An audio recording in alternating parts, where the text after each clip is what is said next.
Praise lord, హల్లెలూయా. దైవజనుడు ప్రవీణ్ అన్న గారి యొక్క మరణ వార్త క్రైస్తవ సమాజాన్ని ఎంతో దుఃఖంలోకి నడిపించింది.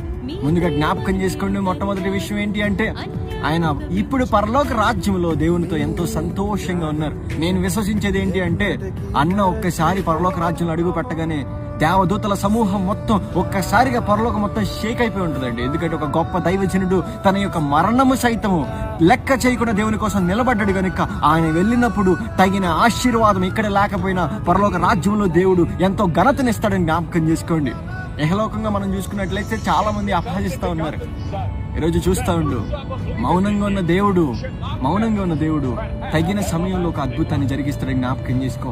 ఈరోజు చాలా మంది క్రైస్తవ బిడ్డలు కూడా ఎంతో అగ్రెసివ్ లోకి వెళ్ళిపోయి ఎంతో వైలెన్స్ లోకి వెళ్ళిపోవడానికి చూస్తూ ఉన్నారు. కానీ మీరందరికీ ఒకే విషయం చెప్తా ఉన్నాను, మనం మాటలతో వారికి సమాధానం చెప్తే ఇంతే ఉంటుంది. కానీ నువ్వు మౌనంగా ప్రార్థించినప్పుడు దేవుడు తన కార్యముతో సమాధానం చెప్పినప్పుడు అవతల వారి నోర్లు మూసుకుపోతే, అవతల వారి కన్నులు ఎదుటే దేవుడు ఒక గొప్ప కార్యాన్ని జరిగించబోతున్నాడని జ్ఞాపకం చేసుకో. ఈ రోజు క్రైస్తవులందరూ ఐక్యమత్యంగా ఒకే చోట ఉన్నారంటే ఒకసారి జ్ఞాపకం చేసుకో. ఈ లోక అధికారులు నీతో లేకపోయినా నీతి న్యాయము తీర్చేవాడు నీతో ఉన్నాడు గనుక, అద్భుతాలు చేయి దేవుడు నీతో ఉన్నాడు గనుక, శక్తివంతమైన దేవుడు నీతో ఉన్నాడు గనుక, ఈ లోకమంతా ఒకటైపోయినప్పటికీ కూడా క్రైస్తవ సమాజానికి న్యాయము తీర్చే దేవుడు తోడై ఉన్నాడు కనుక ధైర్యంగా నువ్వు ముందుకు పోరాడు, నువ్వు విజయాన్ని పొందుకుంటావు. జ్ఞాపకం చేసుకో. ఈరోజు చాలా మంది అనుకుంటా ఉన్నారు ఏంటి తెలుసా, మరణించేస్తే అయిపోయిందని అనుకున్నారు. ఒక విషయం జ్ఞాపకం చేసుకో, బైబిల్లో ఒక మంచి మాట ఉంటుంది ఏంటి తెలుసా, గోధుమ విత్తనము విరగకుండని ఎడల అది ఫలించిన, ఒక విత్తనం విరగకపోతే అది ఫలిస్తుందా?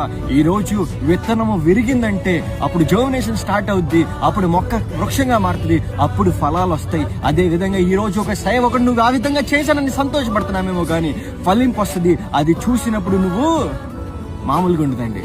ఈరోజు జ్ఞాపకం చేసుకో, దేవుని ఒక గొప్ప ఉద్దేశం ఉంది కాబట్టి, దేవుడు ఒక గొప్ప ప్రణాళిక ఉంది కాబట్టి ఈ యొక్క విషయాన్ని దేవుడు అనుమతించాడు కనుక క్రైస్తవ బిడ్డలందరికీ నేను చెప్పేది ఏంటంటే శాంతి కలిగి కొంచెం ఓర్పు కలిగి ఉండండి. తీర్పు తీర్చేవాడు ఆయన, ఓదార్చేవాడు ఆయన కనుక ఆయన సంతృప్తిమైన ఓదార్పును మనకు దయచేస్తామని జ్ఞాపకం చేసుకో. ఈ పరిస్థితుల్లో నువ్వు ఓర్పు కలిగి ఉండు.